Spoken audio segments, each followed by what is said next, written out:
they're gonna turn me into the villain, and I'm gonna just embrace it. So this season, let's get it. You know what I mean? The villain is emerged. That's what y'all want me to be. Let's get it. The third overall pick of the 2016 NBA Draft. 2024 Conference Finals MVP.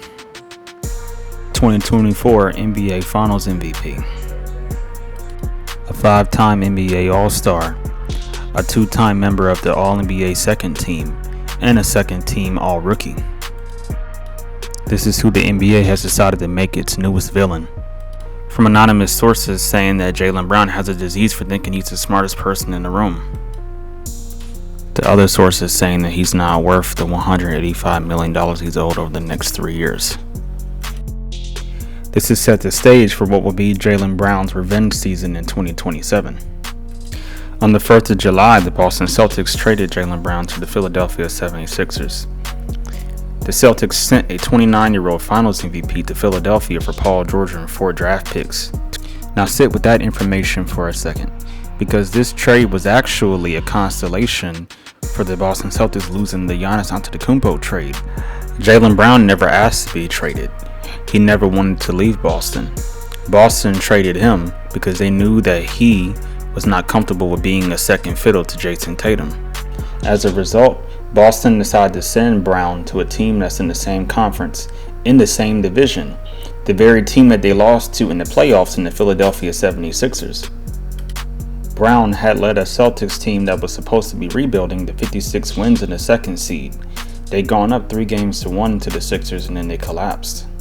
With Jason Tatum even missing Game 7 with an injury, which encapsulated the entire season for him in 2026. Brown is a player who finished with career highs across the board, 28.7 points per game, 6.9 rebounds, and 5.1 assists. Brown also finished 6th overall in the MVP voting. Brown this season also achieved single-game career highs. He scored 50 points twice, recorded a career high of 13 assists on February 19th, 2026 against the Golden State Warriors. And Brown also recorded 15 rebounds 3 times this year. And the reward for that? Getting blamed for a Game 7 collapse in which his co-star didn't even play, and getting shipped out to a conference rival that he just lost to. That's the fuel. That's the entire engine of a revenge year. A player at the peak of his powers, coming off the best basketball of his life, told by the only franchise he'd ever known that he wasn't worth building around. Now let's talk about how Jaylen Brown has been underrated his entire career, despite being a perennial All-Star and making multiple All-NBA teams. And honestly, it started the day Brown arrived in Boston. When Boston drafted him 3rd overall in 2016, a chunk of the fan base groaned about the pick. They said that Jaylen Brown was too raw. Said that Brown didn't have enough skill and that he was not enough of a scorer.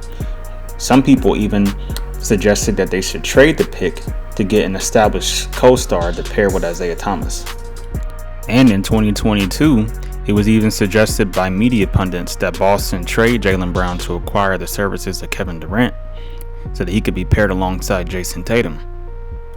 Ironically, this very same year, in the finals matchup against the Golden State Warriors, Jaylen Brown outplayed Jason Tatum and would have been Finals MVP if the Celtics had won that series.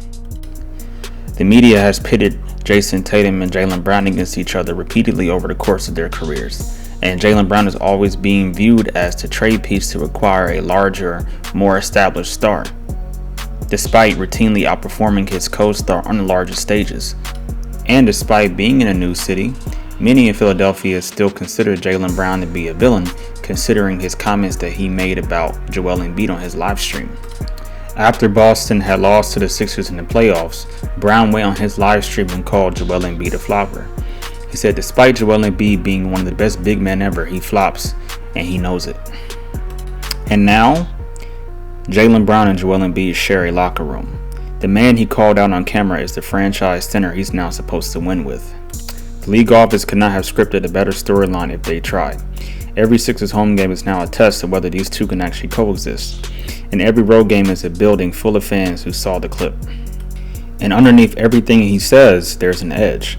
On that same live stream, Brown claimed the referees had an agenda against him. The league fined him $50,000 for those playoff comments on top of an earlier $35,000 fine during the regular season for criticizing officials.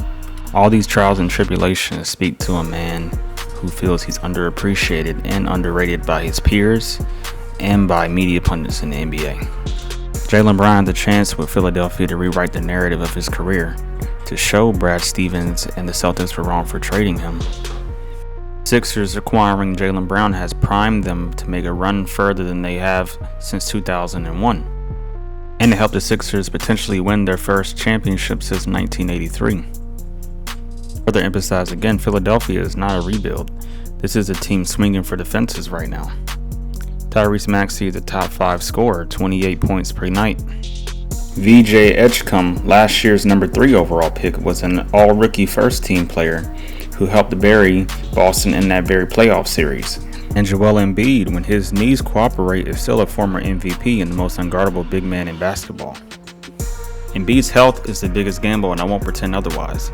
Last season, Embiid only played 38 games, and then 2 years ago, he only played 19 games. His availability is the single biggest variable in Philadelphia's ceiling. But understand what Brown gives them even on the nights Embiid sits. He is a genuine number 1 option who just proved he can carry a team alone for 2/3 of a season. Philadelphia didn't just add a star, they added insurance against their own worst case scenario. And the fit in Philadelphia defensively also gives Jaylen Brown a chance to prove himself.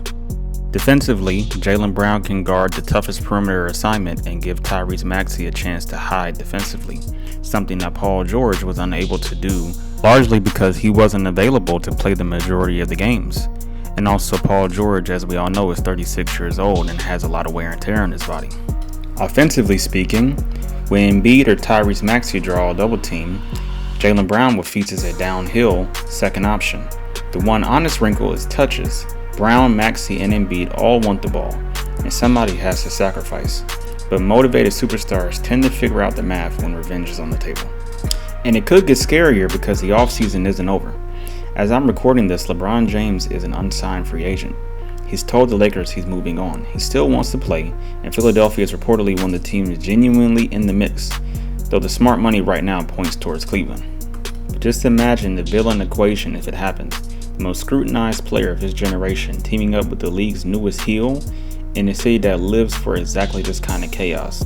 Now, for being realistic, this will be one of the most difficult seasons for the Sixers in the Joel Embiid era. Joel Embiid this season is more likely than not going to experience significant knee problems and will probably miss a bare minimum of 40 if not 50 games. We are also going to see Tyrese Maxey and Jaylen Brown experience a lot of problems in terms of chemistry and figuring out who to give the ball to, and it's going to be probably more of a your turn, my turn situation. But revenge years aren't really about titles, they're about a statement. And the schedule is going to hand Brown his stage almost immediately because Philadelphia plays Boston multiple times next season.